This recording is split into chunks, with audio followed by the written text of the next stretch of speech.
अस्सलाम वालेकुम। वालेकुम अस्सलाम रहमतुल्लाह। अब मुझे यूट्यूबर फ्रेंड्स हमारे कह रहे हैं कि आप अपने बारे में कुछ बताएं कि आप कहाँ से हैं और आपको अरबी कैसे आती है, कि आप कुवैती हैं या आप पाकिस्तान से हैं या आप इंडिया से हैं, यानी आप अपना इंट्रोडक्शन दें। अस्सलाम वालेकुम रहमतुल्लाहि व बरकातुहू। मेरा नाम इसम अहमद है। मेरे वालिदैन जलंधर से आए थे जब पार्टीशन हुई सन 47 में, तो पाकिस्तान में आ गए, विहाड़ी में, फिर बहावलपुर में मुकीम रहे। और मेरे वालिद साहब अल्लाह जन्नत नसीब करे, वो सन 48 में 48 में कुवैत में आ गए। और उनको बड़ा शौक था, जब इंडिया में थे तो बहुत शौक था वालिद साहब को कि अरबी सीखी जाए, क्योंकि अपना दीन जो है वो अरबिक में है, कुरान शरीफ अरबिक में है, अहादीस शरीफा भी अरबी में है। तो इस शौक को पूरा करने के लिए मेरे वालिद साहब ने मुझे कुवैती स्कूल में दाखिल किया, गवर्नमेंट के कुवैती स्कूल में, और इधर ही मैं पढ़ा हूँ बचपन से।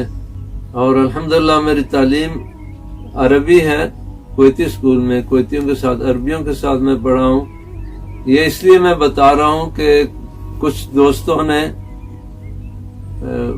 मुझसे पूछा है कि आप किधर से हैं, तो मैं ये इसलिए बता रहा हूँ आपको। और इल्म सीखने में काफी अहादीस शरीफा है जो कि रसूलुल्लाह सल्लल्लाहु अलैहि वसल्लम ने ताकीद की है। और उसमें ये भी है कि जब आदमी फौत हो जाता है और उसके अमाल नामा बंद किया जाता है, तो सिवाय 3 चीजों के, एक सदका जारिया, दूसरा इल्मुन युंतफा, यानी जो इल्म जिससे लोग फायदा उठा रहे हों, और एक नेक औलाद जो अपने वालिदैन के लिए दुआ करती हो। तो इसका सवाब जो है वो कब्र में भी पहुंचता रहता है और अमाल, नेक अमाल में इजाफा होता रहता है। क़यामत के दिन आदमी पूछेगा कि या अल्लाह ये इतनी नेकियां किधर से आई, तो अल्लाह ताला फरमाएगा कि ये तुम्हारी नेक औलाद आपके लिए दुआ करती थी, और सदका जारिया, और जो इल्म जिसका लोगों ने फायदा उठाया।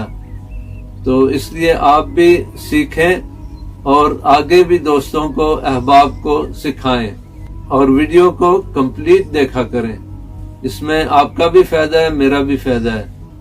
अल्लाह ताला जज़ाए खैर दे। और शेयर करें जितना भी हो सकता है, और सब्सक्राइब करें वीडियो को। अल्लाह हाफिज, फी अमानिल्लाह।